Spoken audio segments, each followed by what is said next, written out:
Good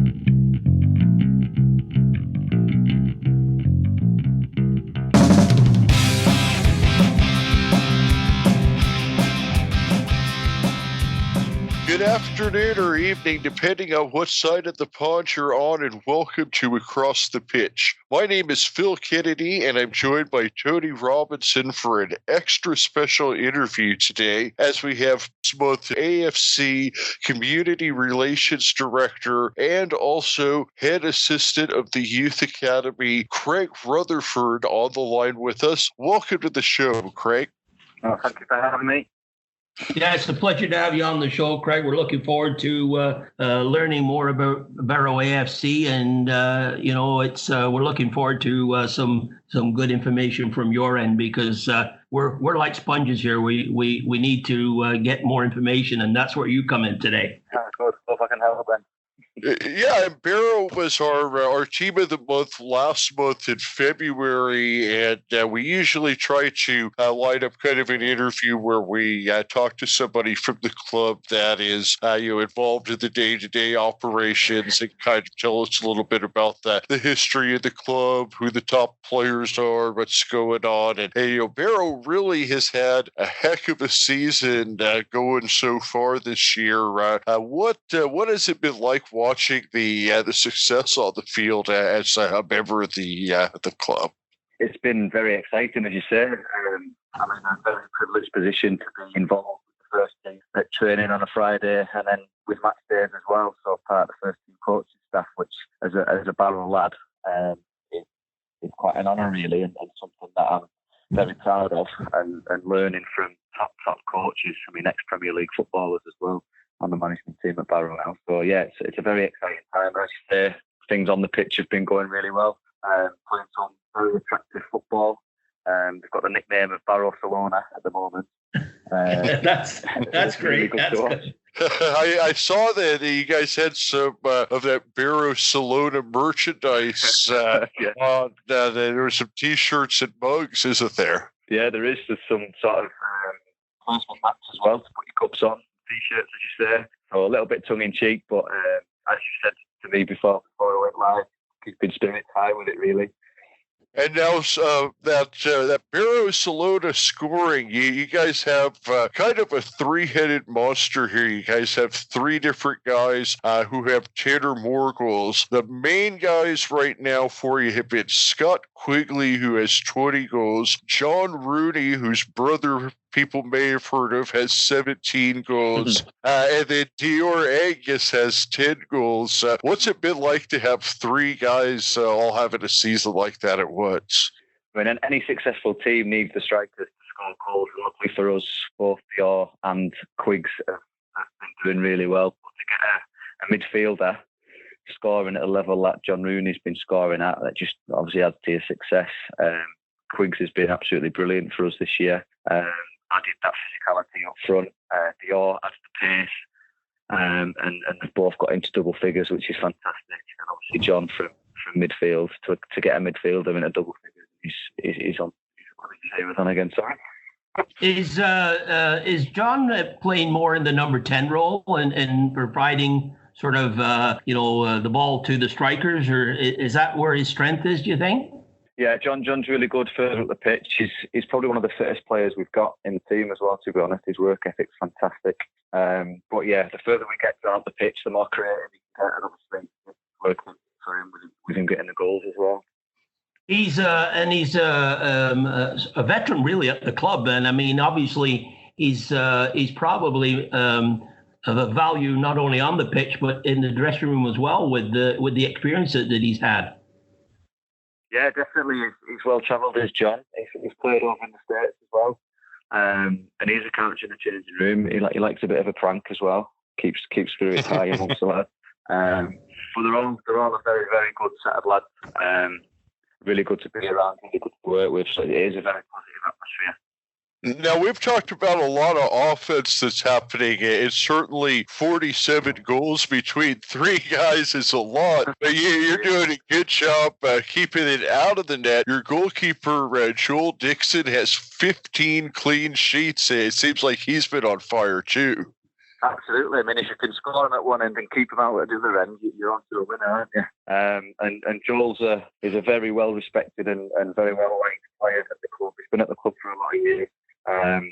He's always managed to get that number one jersey, no matter who's come in to try and take it off him, and that's real credit to him. But he's a very, very good goalkeeper, Joel, and a top lad as well. I see that he's started all 37 matches. He's played 3,330 minutes. So he's really been an Iron Man in the net. Yeah. But one thing I wanted to say here is certainly as a North American show, we do find it a little bit difficult to be able to actually watch the National League games over here. And the guys I'm mentioning, they jump right off the stat sheet with those big numbers, with the goals and the clean sheets. But who's been your best guy that maybe doesn't show up on the stat sheet in that way? Because those are really the guys that we find tend to be the players that really make a team. Is the consistent guys, your leaders out there that maybe don't get the goals or the assists, but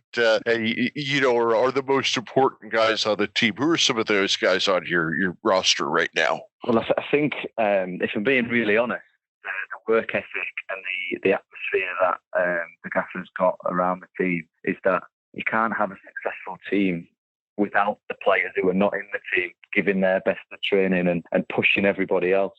And that's the spirit, really, that got us where we are. We've got some brilliant, brilliant players, but we've got a brilliant team. Personally, I'm a big fan of Tom White, where he's in centre midfield, technically really good. He's on loan from Blackburn at the moment. He's made a positive impact for us. He's just 22, right? Yeah, very young, yeah. Yeah. One of our full-backs, and Matty Platt, one of our centre-halves, he's only young as well. But then we've got the experience of Jason Taylor, the experience of Sam Hurd as well. It's a great mix of youth, energy, skill. As I haven't mentioned Lewis Hardcastle there either, who's another very good midfielder. I could go on. Every player can bring something to the team, which is what the gaffers wanted, to add that little bit of competition. But at training, those who are not involved regularly in the starting 11, they're still pushing the starting players every week, every day. And every Sorry, there's two things you mentioned there that really are important to the team of like Barrow in the National League. Is you've got competition for places, and you've got a mixture of experience and youth, as well as loan players coming in. So, how important are the loan players to a non-league club? They're really important. I think we're in sort of the six with regards to a budget.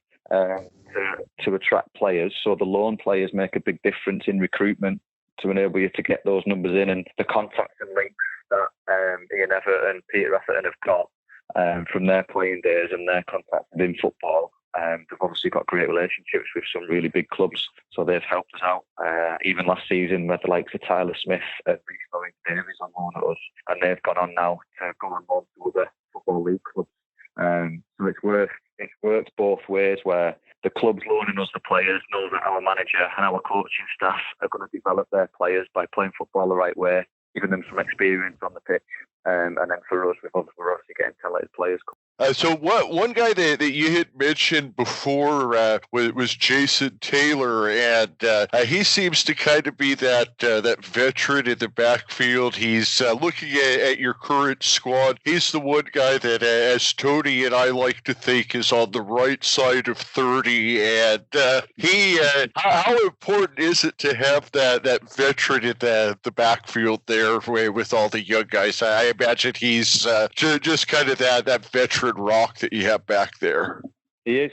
Jason's a player who he does all the stuff that if you don't know football, you won't notice it. Boils, he breaks up attacks, he protects, and again, the fitness levels that Ian Evatt and Peter Atherton kind of expect from our players. Jason and John are two very, very fit players as well. It's great to have around them. He's very experienced. He's experienced promotions himself, so he knows what it takes. And they're both brilliant, passing their experience down to the younger lads, and obviously setting the standards that everyone expects. I was going to touch on your manager. I mean, you've got stability now there in the coaching ranks for the last few years, and obviously, as we all know, consistency and have the right person in the job can work wonders with his contacts and developing players. That this year especially, how important has he been to the club this year? I think what you've just said there, how important has he been to the club? That's it. It's not just the team that he's been important to, it's the club. And to be fair, the town. He's given the club an identity. He's given the club a way of playing. He's got fans back on side with the support he's given us in the community and in the performance centre with our youth. So it's given everybody a lift. And obviously the way he gets his teams playing, they work hard for the shirt. We're a working class town, so people are paying to come and watch football. They see players work hard for the team, but then they're also seeing attractive football as well. Our young players, some of them have experienced some first team action, so our younger ones will look up to that and see that there is a genuine pathway through there. We've got a long, long way to go though. Ian's made a big difference, not just the team, but as you mentioned there, the club and the town is connected the club with the town. He's supported the work we do in the community. And it's given the club an identity, really, a way of playing, a philosophy of playing, and that's filtered right down through our youth setup. So even from our under-8s, we're working with them to play nice, attractive football, being comfortable with the ball at the feet, and it goes right through to our under-21s. And I don't know if you got the bit about a couple of our under-21s and reserve lads have experienced some first-team action this season through the cup competition. So there's that direct link between the first team and the lower team and the community now, and that is massively down to Ian and his staff. How important is that development for a team like Barrow in the National League to have players come through? Because obviously the funds aren't there to buy players. So how important is it? It's really important, but I don't know if you heard when I said we're still a long way away, really, from having a local player making it to the first team. We've had a few players playing little cup matches, but just the physicality, the fitness levels, the tactical awareness, there's still things that we've got to work on and try and improve. There is technically gifted players in this town, so we're just working hard. One, to get these players playing at the highest level they possibly can, and if that ends up being for Barrow, brilliant, but we want to send them back to the clubs they play for, because they all still play for their own, what we call grassroots clubs. Here, they're not our players, our youth players, so they play for us and their kind of local clubs. Oh, okay. So we're trying to work with them to develop them as best we can. That's excellent. Tell us a little bit about the community relations director aspect of what you do. It's a great role. It's a very rewarding role. We develop projects in the town which improve people's life chances, improve self-esteem and confidence. Start as young as 3 years old of our football sessions where we get the young children spending time with their grown-ups, being comfortable with the ball at the feet, and then that leads into our school programme where we deliver physical education. We also deliver some English lessons and maths lessons, linking kind of the maths the kids do in the classroom into sport and journalism. We run projects on an evening where we're trying to work with the local police to help stamp out antisocial behaviour in the town. So just a wide range of just getting the club out there and supporting anybody in the town who needs that help. It's really, really rewarding. There's not many people who can say they really love going to work and they love their job, and luckily I'm one of them. Well, that's just one. It's incredible that so many projects, and that really speaks to, I think, one of the things that for our North American audience is hard to understand, because over here, sports teams are just kind of sports teams, where in England, the football club isn't just a sports team, it's actually a part of the community in the way you just described. Absolutely, yeah, and I don't know if you know Barrow well, but it's kind of a little cul-de-sac just on the edge of the country. There's only one road in and one road out, so we're a small working class town. We're 45 minutes away from any main motorway, 2.5 hours away from any major city, so we're kind of very close-knit community, and the football club's a big part of that, along with the professional rugby club as well, so it's great that both sports can get into the community and link that way. You really got to go around Morecambe Bay, don't you, to get anywhere back into where you want to go, kind of thing, don't you? Yeah, you've got to get to that motorway near Morecambe. Yeah, it takes you about 45 minutes. And if there's any road closures, you're struggling. I think the closest thing that I could think of that I've been to here would be if you're over in California and you drive down to Newport Beach, where there's just one road in and one road out, and that's the only way that you get in on there. So I don't know what you mean. I can imagine that it's a bit of a headache to try to get anywhere with that. It is. But it makes our town what it is. It makes our town unique, and I think it's part of the reason why we're a community as well. It's a lovely town to live in. Very talented, very kind. A lot of people who go out and make us in the town, and we're just glad that we can play a small part in that. Who is the for where you are geographically speaking? Who would be your closest rival as far as football is concerned? Football, probably AFC Fylde. That's the derby that we have in our league. Right. That's the closest team, and then the next one's probably Stockport County, really, who are based in Manchester. The closest Premier League club's probably Burnley. Right. And then you're looking at the Manchester clubs after that. You've got quite a road trip. When you go to play Torquay and say Dover, that's quite an excursion for you guys. Yeah, it's Dover was a Tuesday night game as well. But what we do when we've got those sort of trips, and it's in London or beyond, we always travel the day before. We train on the way there, and then we'll stay at the hotel. We'll have an evening meal together, squad, and then Ian and Peter will go through kind of the video, talking about opposition strengths, opposition's weaknesses, and talk about how we need to play like we play. So I really enjoy the away games because you feel like you're part of a professional sort of football club, and you can see the detail that everybody goes through with the analysts, the physio, and the work they do in the hotel and stuff like that. It's really, for me as a young coach, it's a very, very good experience. So that's something professional, like the professional sort of process that you're referring to. That's something that Ian has really instilled into the club. Definitely, yeah, definitely, without doubt. High standards. To be successful in football, he always says you've got to live and breathe it. He's now a student of the game. He lived and breathed it as a player with his training and keeping himself in shape. He's now researching, and now we've got a local consortium of businessmen who are running the club, which again is helping link the club more to the local community, knowing that there's local people involved who are putting their reputations on the line to make this club as special as it can be. But no, we're looking forward as a club now. Looking back on past players and people who were involved in the press and things, there's a gathering at the club now where ex-players and the local press who used to cover the games, they come in and reminisce over a cup of tea and a coffee. And it's nice because they do it just next to our office as a community team, so we can hear the conversations, and it's just full of laughter, which it's good to hear. And there's some good people in there. So that's a nice thing. That's a good connection to the past, where the old players come in and talk about their success as players and how they're excited about how the club's going now. So.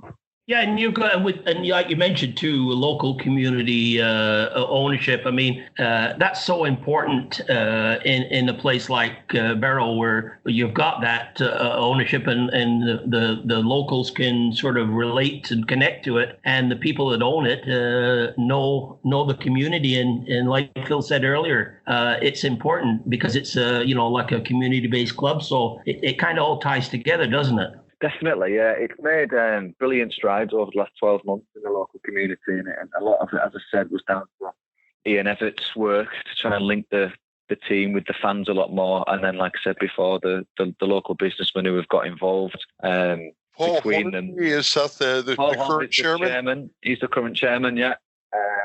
His son comes and watches all the games with him. And we've got Mark Hetherington, who's a director, and he's down at the club on a daily basis, looking at how everyone's getting on, linking with us in the community, and just making sure the club's running as smooth as it can on a day-to-day basis. And then we've got Christian Wilkes, who owns a local business as a building company.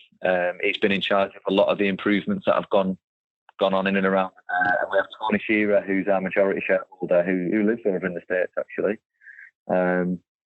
He's from Dallas, right? I think so. I don't know, to be fair, with Tony. I'm not sure. I know the old owners were based in Dallas. Oh yeah, Paul was from Dallas. I'm not sure where Tony's from. Yes, I'm not sure where Tony's from. I've only met Tony a couple of times. Seems a really, really down to earth guy, really nice guy. But yeah, as you said, it the fans can relate to them more. They take on fan views of how to improve the club and things like that, and they keep everything open and transparent about the things they're trying to do with the club. So it's been really positive since they've come in. What sort of attendance do you average at your home matches, Craig? Before we were doing as well as we are now, you were looking around kind of 11 to 1200.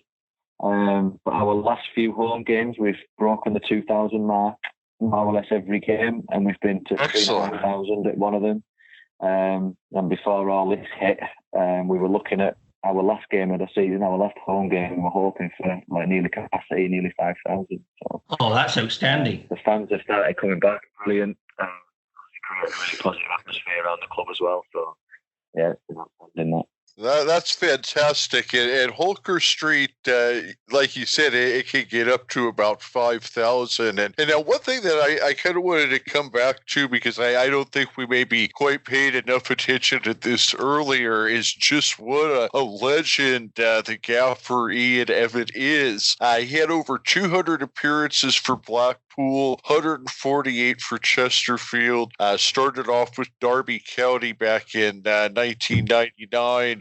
What's it like just having a legend like that around the park day in and day out? It's just a great opportunity to learn. He gives up so much of his time, as does Peter Atherton, who's played Premier League football when the Premier League was first created. He played in there for Sheffield Wednesday. They're both just really down-to-earth guys, really passionate about football, passionate about developing the club and the people in the club. And they've given their time up massively from a personal point of view. They've invited me onto the first team coaching staff. They're helping me develop as a coach, and they're also linking in and giving their time to help us set the curriculum for the performance centre and our younger players. So it's not just the actual first team they're involved in, that they're heavily involved in everything else, and they do give up a lot of their time.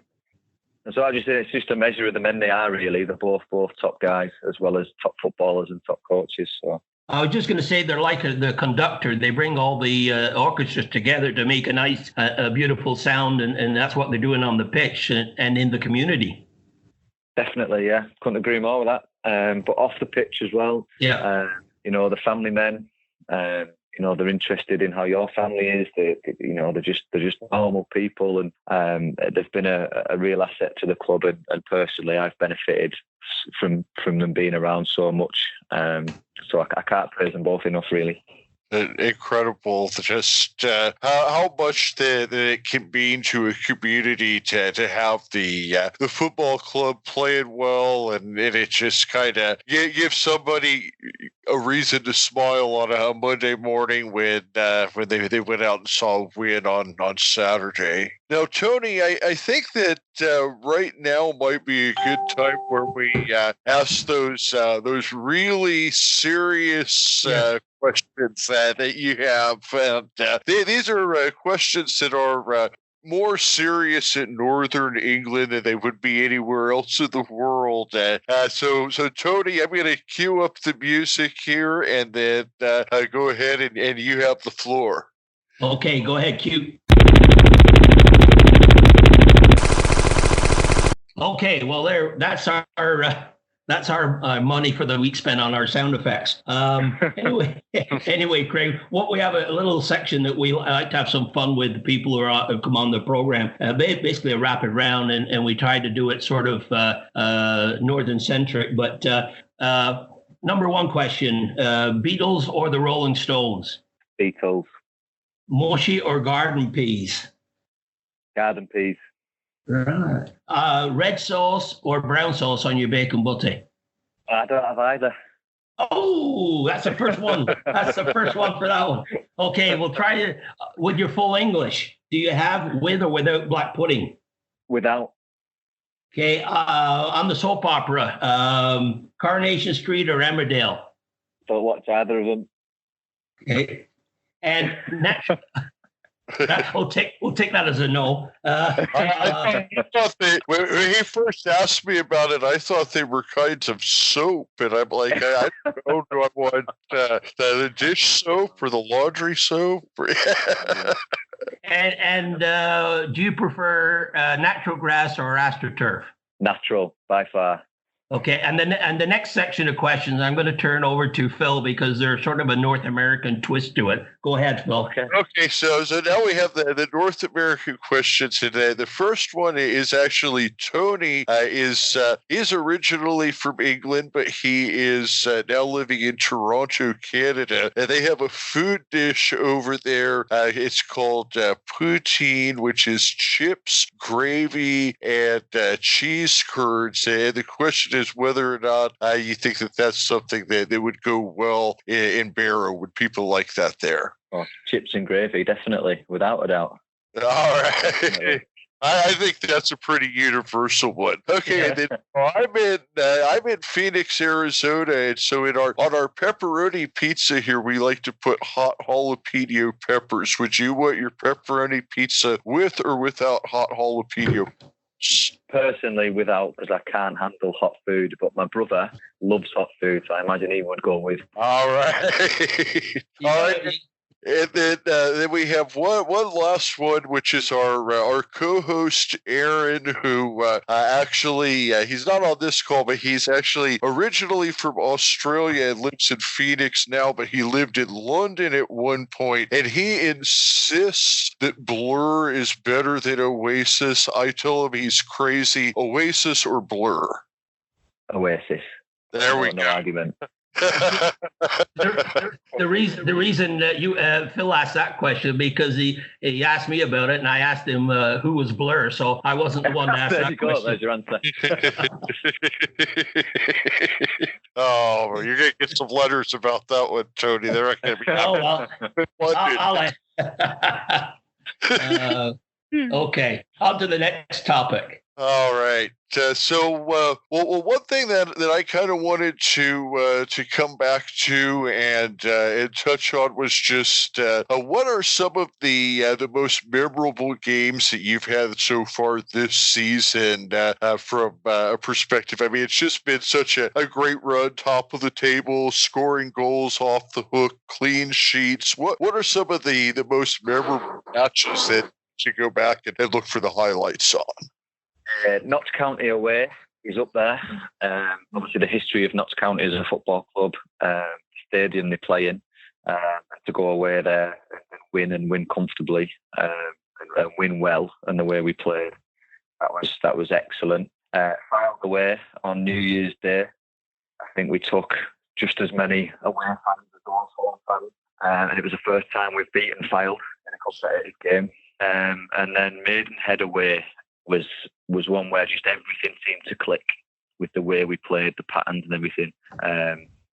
So yeah, those three for me, special games because of atmospheres and performances, really. I think a lot of people don't realize in the National League, Craig, that there's some big teams.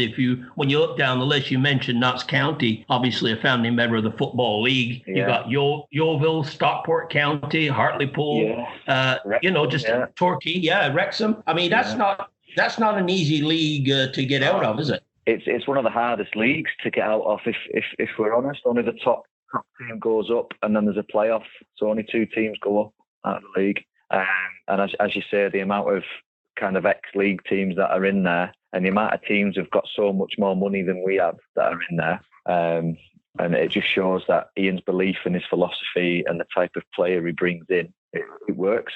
So yeah, it's a very tough league. One thing that really speaks to the toughness of the league is, like you said, they have the one-game playoff for the second team. Last season, your rival Filed, they were in that game, lost it. This season, they're down, I believe, 20th of the table and fighting off relegation just the very next year. Yeah, just go to show, doesn't it? I mean, we finished 10th last season. We went on a really bad run last year, and to be fair, we lost 6 out of our first 9 games this season. So it just shows you how tough and competitive the league is.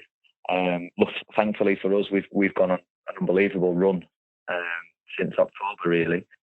Not since September, should I say, sorry. And we've been top of the league since October, which is no mean feat. So when you're looking at the table, you've got Harrogate and Notts County second and third. Do they play off to play the winner of the other 4 teams?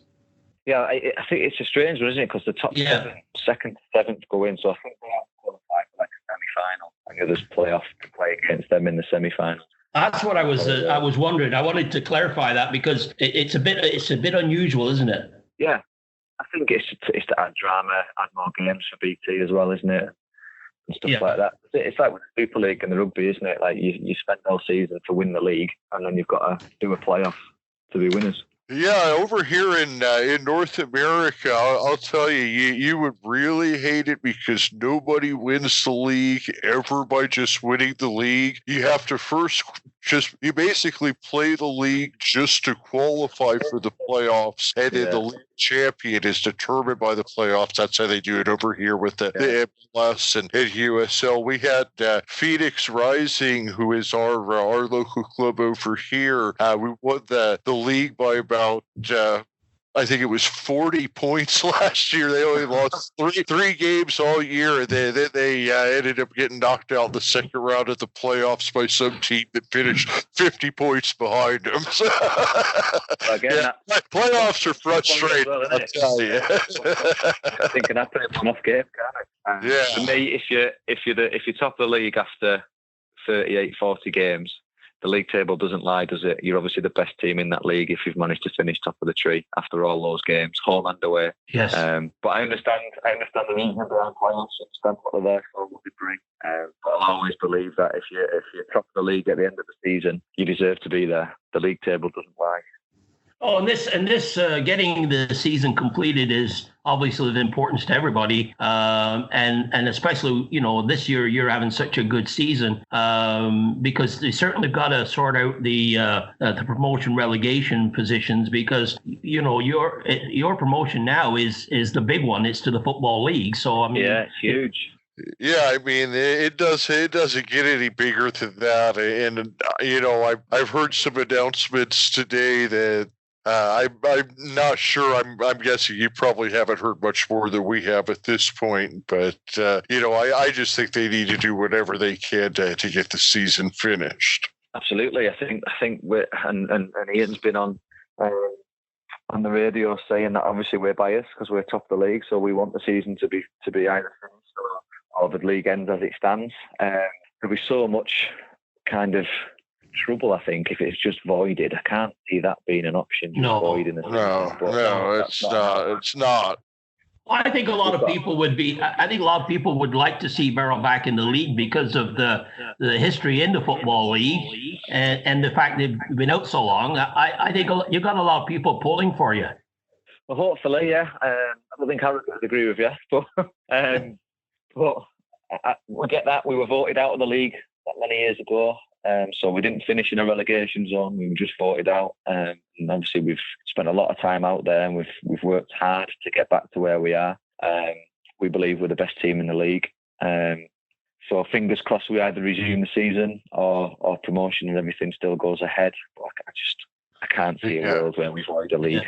I mean, you guys have that season going where you seem to be the best team on offense and the best team on defense, and just really have that complete squad and put it all together. And it, like you said, it really does just speak to the job that Ian has done in building the team.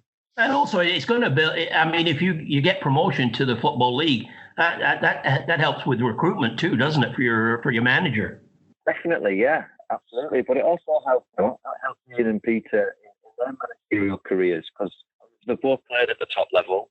So, it goes without saying they're both going to want to manage at the top level. The other big thing that comes with it is the guaranteed television money that comes from being in the league also.